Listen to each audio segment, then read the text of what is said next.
জাতীয় স্মৃতিসৌধে মুক্তিযুদ্ধে বীর শহীদদের প্রতি তারেক রহমানের শ্রদ্ধা জনস্রোত ঠেলে সাভার পৌঁছাতে লাগে ৫ ঘন্টারও বেশি সময়।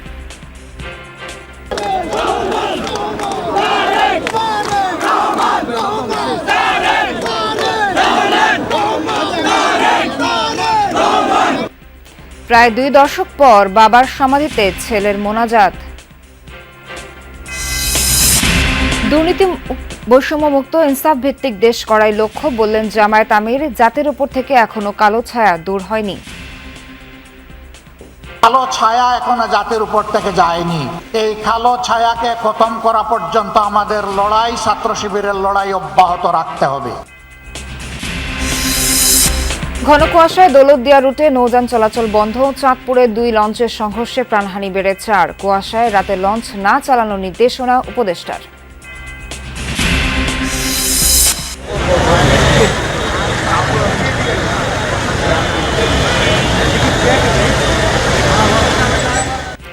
রাজধানীর গুলিস্তানে খদ্দর মার্কেটের আগুন ১.৫ ঘণ্টার চেষ্টায় নিয়ন্ত্রণে পুড়ে গেছে বিপুল পরিমাণ মালামাল। অগ্নিকাণ্ডের কারণ অনুসন্ধানে ফায়ার সার্ভিস।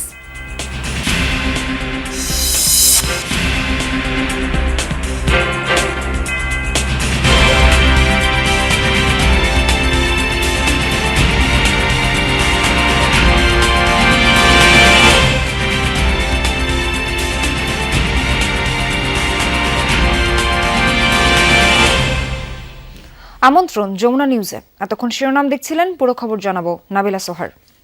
নীরবে দাঁড়িয়ে থেকে জাতীয় স্মৃতিসৌধে মুক্তিযুদ্ধের বীর শহীদদের প্রতি শ্রদ্ধা জানিয়েছেন বিএনপির ভারপ্রাপ্ত চেয়ারম্যান তারেক রহমান। স্বাক্ষর করেন স্মৃতিসৌধের পরিদর্শন বইয়ে। সড়কের জনস্রোত ঠেলে জিয়াউর রহমানের সমাধি থেকে সাভার পৌঁছাতে প্রায় ৫ ঘণ্টা সময় লেগে যায় বিএনপির শীর্ষ নেতার।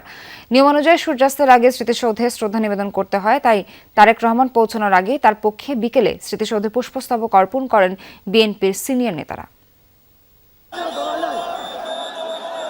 সাভারের জাতীয় স্মৃতিসৌধে রাত ১০টা নাগাদ যখন তারেক রহমান পৌঁছান, তখন জনতার কাছে হাত উঁচু করে দোয়া প্রার্থনা করছিলেন তিনি। পরে দীর্ঘক্ষণ অপেক্ষায় থাকা জনতার ভালোবাসায় সিক্ত হয়ে প্রবেশ করেন জাতীয় স্মৃতিসৌধে। রাত হয়ে যাওয়ায় রীতি অনুযায়ী স্মৃতির মিনারে ফুল না দিয়ে নীরবে দাঁড়িয়ে থাকেন তারেক রহমান। পরিদর্শন বইয়ে স্বাক্ষর করে মুক্তিযুদ্ধের বীর শহীদদের প্রতি শ্রদ্ধা জানান তিনি। তবে বিকেলে তারেক রহমানের পক্ষ থেকে স্মৃতিসৌধে পুষ্পস্তবক অর্পণ করেন বিএনপি নেতারা। এর আগে বাবা জিয়াউর রহমানের কবর জিয়ারত শেষে বিকেল ৫টায় মুক্তিযুদ্ধের বীর শহীদদের প্রতি শ্রদ্ধা জানাতে সাভারের পথে রওনা হন তিনি। তারেক রহমানকে এক নজর দেখতে পুরোটা পথ জুড়েই ছিল বিএনপি নেতাকর্মীদের ঢল। জনস্রোত তৈরি হয় ঢাকা আরেচা সড়কের বিভিন্ন পয়েন্টে। পুরো সময় সেই লাল সবুজ বাসের সামনে ঠাঁই দাঁড়িয়ে জনতার অভিবাদন গ্রহণ করেন তারেক রহমান। হাত নেড়ে শুভেচ্ছার জবাব দিতেও ভুল করেননি এক মুহূর্ত। স্মৃতিসৌধের দরজায় তারেক রহমানকে দেখে নেতাকর্মী ও সমর্থকদের ৮ ঘণ্টার বিরামহীন অপেক্ষা আর তীব্র শীতের কষ্ট যেন নিমেষেই উবে যায়।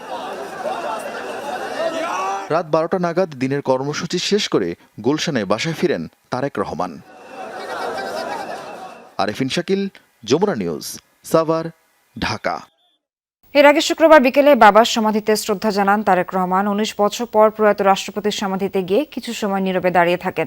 পরে ২ হাত তুলেন, নিজেই দোয়া করেন ছেলে তারেক রহমান। এর আগে স্থায়ী কমিটির সদস্যদের নিয়ে পুষ্পস্তবক অর্পণ করেন বিএনপির প্রতিষ্ঠাতার সমাধিতে। ঐতিহাসিক স্বদেশ প্রত্যাবর্তনের দ্বিতীয় দিনেও নেতাকর্মীদের উপচে পড়া ভিড় ছিল জিয়া উদ্যানে। মরহুম বাবার শিয়রে দাঁড়িয়ে সন্তান একা শেরেবাংলা নগরের সমাধিস্থলে ২ হাত তুলে বাবার আত্মার মাগফিরাত কামনা করেন স্রষ্টার কাছে। অলক্ষ্যে নেন আশীর্বাদও। সবশেষ ২০০৬ সালে তারেক রহমান শ্রদ্ধা জানান বিএনপির প্রতিষ্ঠাতা প্রয়াত রাষ্ট্রপতি জিয়াউর রহমানের সমাধিতে।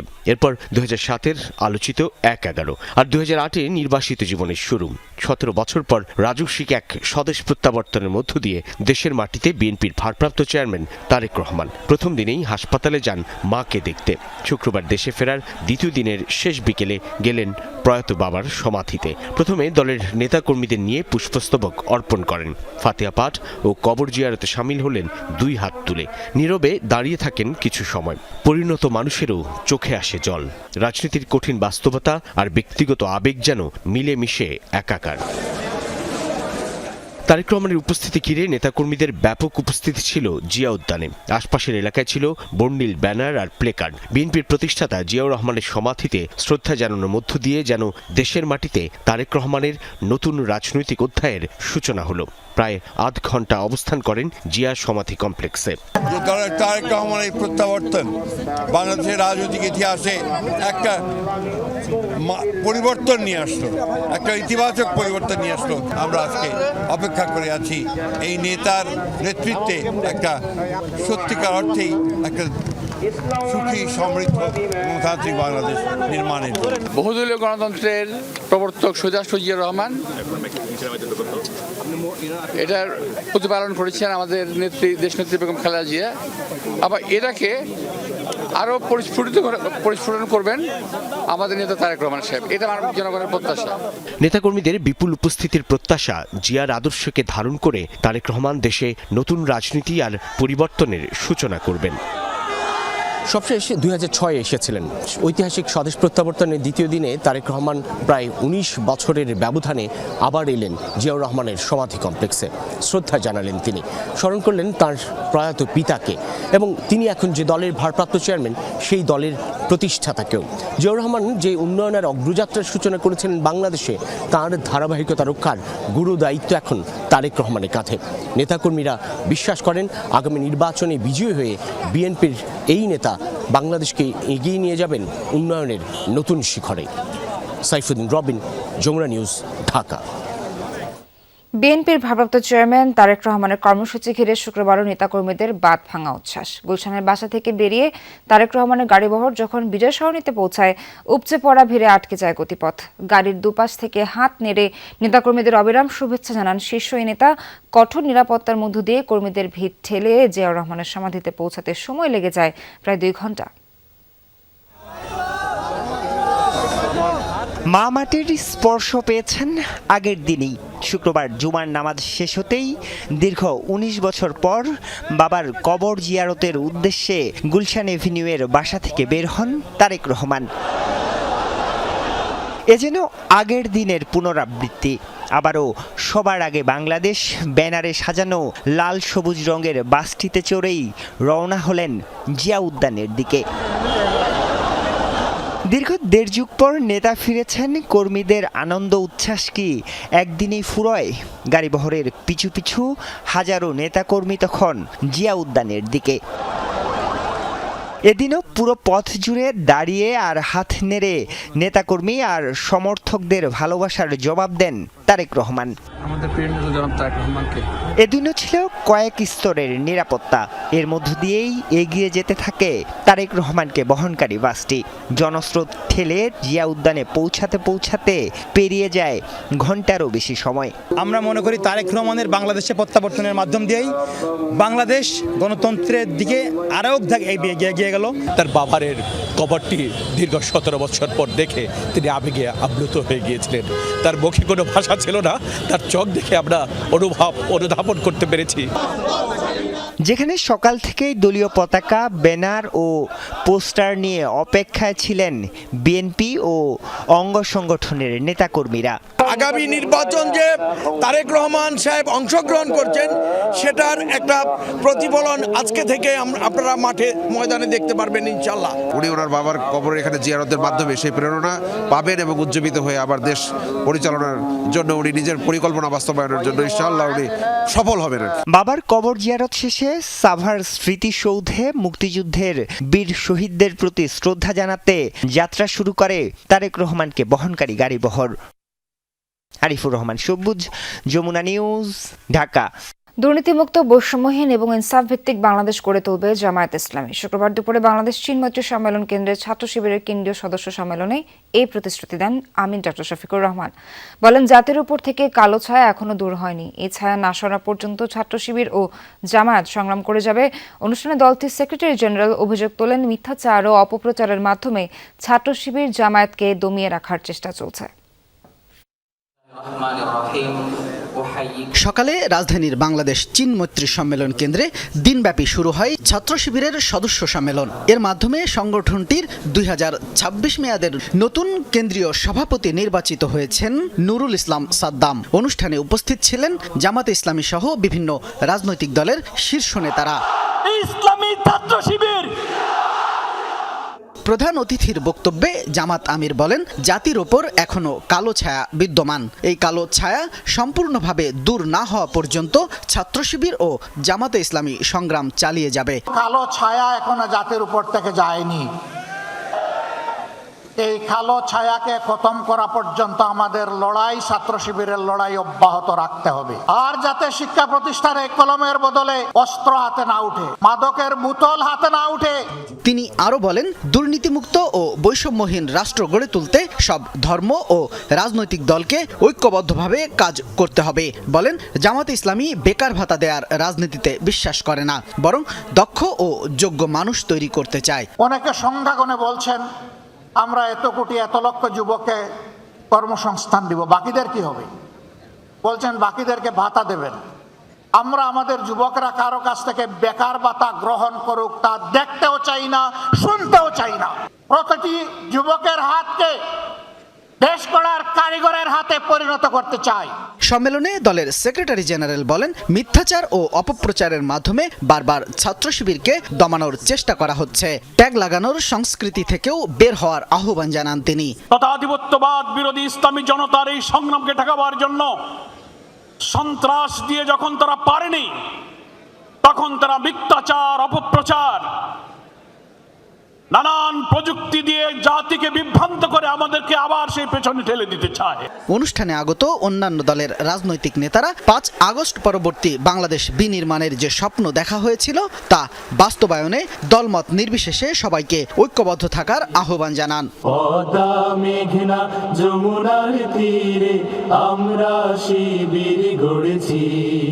শামীম রেজা, যমুনা নিউজ, ঢাকা।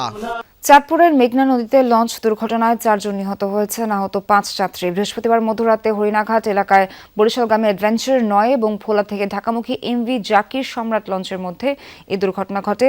এরই মধ্যে ঘটনা তদন্তে 8 সদস্যের কমিটি গঠন করেছে নৌপরিবহন মন্ত্রণালয়। নিহতরা হলেন আব্দুল গনি, সাজু, হানিফ ও রিনা। তারা সবাই ভোলার বাসিন্দা। সারিবদ্ধ 4টি লাশ, যাদের পরিচয় শুধুই মৃতদেহ, অথচ তারা ছিলেন কারো বাবা, কারো ভাই, কারো বোন, কারো স্ত্রী বা স্বামী, ছিলেন পরিবারের উপার্জনক্ষম ব্যক্তি। মরদেহের পাশে আর্তনাদের সঙ্গে অনিশ্চয়তা, যতটা না ভবিষ্যৎ নিয়ে তার চেয়ে বেশি ঝক্কি ঝামেলাহীনভাবে প্রিয়জনের মরদেহ গ্রহণ নিয়ে। আমার বাবা মারা গেছে, আমার মার অসুস্থ, আমার মারা ডাক্তার দ্বারা নিতে। আমরা কোনো আবেদন চাই না, আমরা চাই আমাকে লাশ আল্লাহর হুকুম হয়েছে লইয়া গেছে, আমরা চাই যে আমাকে লাশ লইয়া যেতাম। প্রত্যক্ষদর্শী ও স্বজনরা জানান, রাত আনুমানিক 2:30টার দিকে বরিশালগামী এমভি অ্যাডভেঞ্চার 9 লঞ্চটি ভোলা ঘোষের হাট থেকে ছেড়ে আসা ঢাকামুখী এমভি জাকির সম্রাট লঞ্চের ডান পাশে আঘাত করে। এ সময় ঘটনাস্থলে 3 জন এবং সদরঘাট পৌঁছানোর পর আরও 1 জনের মৃত্যু হয়। প্রাথমিক ধারণা, ঘন কুয়াশার কারণেই এই দুর্ঘটনা। আমার আপা ওই লঞ্চের ভিতরে লঞ্চের চাপে ছিল, ওই চাপে আর কি একবারে মাথা মুথা একবারে দেশের থেকে আসছিল ঢাকাতে, এই অবস্থায় দুর্ঘটনা হয়েছে। ওর পরে আমরা ফোন পাইয়ে সাথে সাথে আমরা আইছি। ঘটনার পর ঝালকাঠি থেকে এমভি অ্যাডভেঞ্চার 9 লঞ্চটি আটক করা হয়েছে, আর এমভি জাকির সম্রাট লঞ্চটি রাখা হয়েছে সদরঘাট টার্মিনালে। লঞ্চ চালকরা জানান, শীত মৌসুমে কুয়াশার সঙ্গে যোগ হয় অবৈধ বালুবাহী নৌযানের চলাচল, ফলে দুর্ঘটনার ঝুঁকি বাড়ে কয়েক গুণ। জাহাজ নদীতে বালগেটের কারণে, বালগেটের তো কিছু নাই, তাদের জন্য নদীতে বাধা বিঘ্ন হয় জাহাজ চালানোর জন্য। ওই জাহাজগুলো রাডারে যখন স্পট দেখায় অনেক, তা কোনটা বাল্কহেড, কোনটা যাত্রীবাহী জাহাজ, কোনটা মালবাহী জাহাজ সেটা তো বোঝা যায় না। ক্ষতিগ্রস্ত লঞ্চ পরিদর্শন করেন নৌ পরিবহন উপদেষ্টা। এ সময় দুর্ঘটনার কারণ নির্ণয়ের পাশাপাশি বেশ কিছু নির্দেশনাও দেওয়া হয় সংশ্লিষ্ট কর্মকর্তাদের। কুয়াশায় কোনো লঞ্চ রাত্রে চলবে না, যতক্ষণ পর্যন্ত ভিজিবিলিটি ভালো না হয় ততক্ষণ পর্যন্ত তারা ছাড়বে না, এবং যেখানে তারা দাঁড়াবে সম্পূর্ণ লাইট জ্বালায় দাঁড়াতে হবে। বাল্কহেড এই মৌসুমে সকাল 8টার আগে কোনো বাল্কহেড যদি চলাচল করে তাকে অ্যারেস্ট করার কথা বলা হয়েছে। নিহতদের দাফন কার্যের জন্য মন্ত্রণালয়ের পক্ষ থেকে 1.5 লাখ টাকা ও আহতদের চিকিৎসায় 50,000 টাকা দেওয়ার ঘোষণা দেন উপদেষ্টা। নৌপথে যেসব দুর্ঘটনা হয় তার অধিকাংশের জন্য দায়ী করা হয় বালিবাহী অবৈধ নৌযানগুলোকে। আর এই লঞ্চ দুর্ঘটনার পর আবারও লঞ্চ চালক এবং যাত্রী উভয় দাবি করছেন, যদি এই অবৈধ নৌযানগুলোকে বন্ধ করা না যায় তাহলে শীত মৌসুমে বিশেষ করে যখন ঘন কুয়াশা হয় তখন নৌপথের এই যে লঞ্চ দুর্ঘটনা সেটির সংখ্যা দিনকে দিন বেড়েই যাবে। রিয়াজ রায়হান, যমুনা নিউজ, ঢাকা। ঘন কুয়াশার কারণে পাটুরিয়া দৌলতদিয়া আরিচা কাজিরহাট নৌ রুটে ফেরি চলাচল বন্ধ। মাছ নদীতে যাত্রী ও যানবাহন নিয়ে আটকা পড়েছে 5টি ফেরি। শুক্রবার সন্ধ্যা 7:30 থেকে ফেরি চলাচল বন্ধ ঘোষণা করে ঘাট কর্তৃপক্ষ। বিআরডব্লিউটিসি কর্মকর্তা জানান, সন্ধ্যার পর থেকে পদ্মা যমুনা নদী ও নদী তীরবর্তী এলাকায় ঘন কুয়াশা পড়তে থাকে। এক পর্যায়ে তীব্রতা বেড়ে গেলে দুর্ঘটনা এড়াতে ফেরি চলাচল বন্ধ রাখা হয়। ঘন কুয়াশায় তীরে ভিড়তে না পেরে আটকে পড়েছে 5টি ফেরি। এদিকে ঘাটে পারাপারের অপেক্ষায় আটকা পড়েছে শতাধিক যানবাহন। কুয়াশা কেটে গেলেই পুনরায় ফেরি চলাচল শুরু হবে বলে জানান কর্মকর্তারা। এর আগে বৃহস্পতিবার মধ্যরাত থেকে শুক্রবার সকাল পর্যন্ত টানা 9.5 ঘন্টা ওই দুটি ঘাটে ফেরি চলাচল বন্ধ থাকে।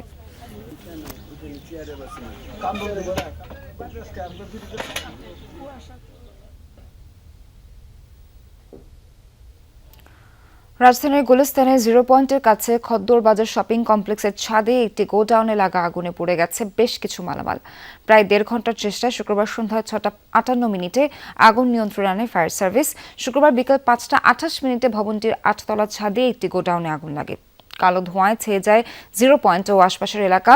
সিদ্দিক বাজার ফায়ার স্টেশনের 9টি ইউনিট প্রায় 1.5 ঘন্টার চেষ্টায় আগুন নিয়ন্ত্রণে আনে। ফায়ার সার্ভিসের উপপরিচালক মোহাম্মদ মামুনুর রশিদ জানান, 7 তলা ভবনের ছাদে টিন দিয়ে গুদাম তৈরি করা হয়েছিল। আগুনে পুড়ে গেছে গুদামে থাকা টুপি, আতর, তসবিহ, জায়নামাজ সহ নানা পণ্য। ভবনটিতে আগুন নেভানোর ব্যবস্থা না থাকায় বেগ পেতে হয় ফায়ার ফাইটারদের। শুক্রবার মার্কেট বন্ধ থাকায় ভেতরে ক্রেতা ও ব্যবসায়ী ছিল না। আগুন লাগার কারণ খতিয়ে দেখা হচ্ছে।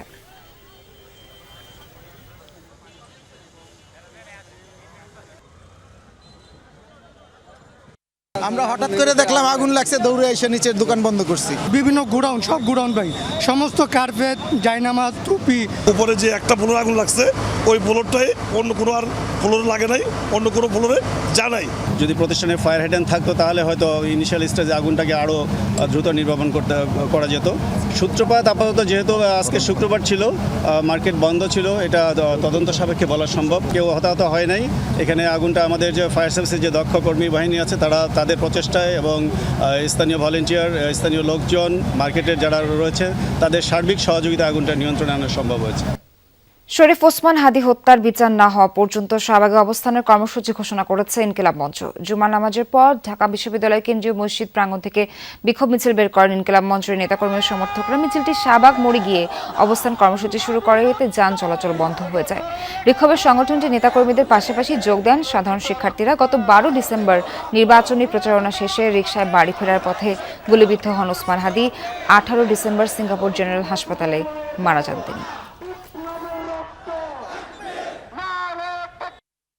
ওসমান হাদির খুনিদের বিচার করাই হচ্ছে সমাধান।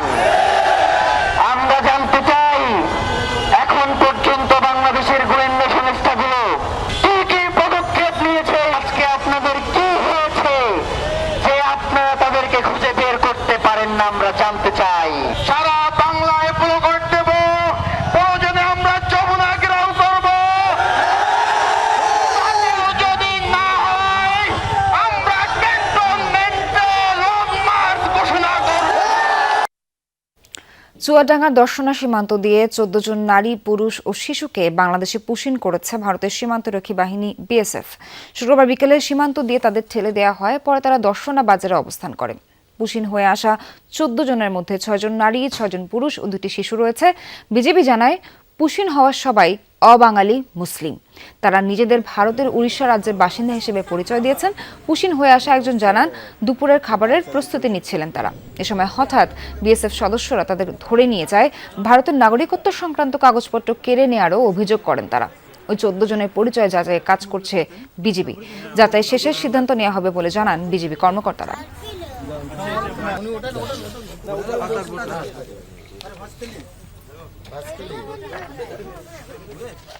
পশ্চিমবঙ্গের কলকাতায় বাংলাদেশ উপদূতাবাসের সামনে আবারও বিক্ষোভ করেছে উগ্র হিন্দুবাদীরা। বাংলাদেশের সংখ্যালঘু নির্যাতনের অভিযোগ তুলে শুক্রবারে বিক্ষোভ করা হয়। কলকাতায় বাংলাদেশ উপদূতাবাসের সামনে কয়েকশো হিন্দু সাধু সন্ন্যাসীকে নিয়ে হাজির হন বিজেপি নেতা শুভেন্দু অধিকারী। দূতাবাসের কর্মকর্তাদের সঙ্গে আলোচনা শেষে শুভেন্দু অধিকারী বলেন, বাংলাদেশের হিন্দুদের জন্য লড়াই চালিয়ে যাবেন তারা। এর আগে দুপুরে ওই উপদূতাবাসের সামনেই হিন্দু সংহতি নামের এক কট্টর হিন্দুবাদী সংগঠনের সদস্যরাও বিক্ষোভ করে। প্রতিনিয়ত এমন বিক্ষোভের জেরে আগে ভাগেই সেখানে নিরাপত্তা জোরদার করে প্রশাসন।